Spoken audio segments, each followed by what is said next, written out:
Soy soldado boliviano combatiendo en las guerrillas.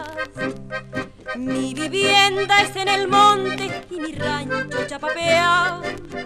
Mi uniforme es camuflado sin botones ni bolsillos. Déjenme con mis harapos que los llevo con orgullo. De mi vida en las guerrillas siempre llevo un gran recuerdo. Unas veces de cansancio y otras veces de dolor. Lo que nunca olvidaría, la oberra ñancahuasa, el pincal y pirirenda que me hicieron amargar. Lo que nunca olvidaría, la oberra ñancahuasa, el pincal y pirirenda que me hicieron amargar.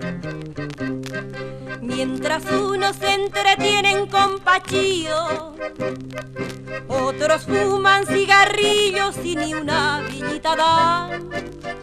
No faltaba un guerrillero que mataba a un camarada. Recordando la tragedia nos poníamos a llorar.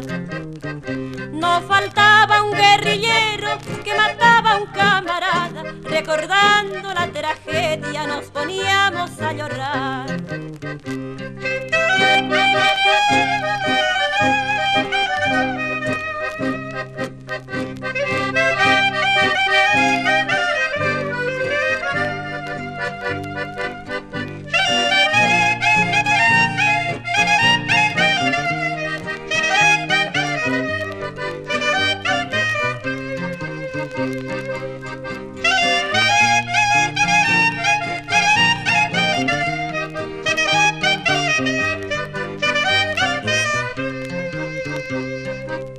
Mientras unos se entretienen con pachío, otros fuman cigarrillos y ni una villita dan.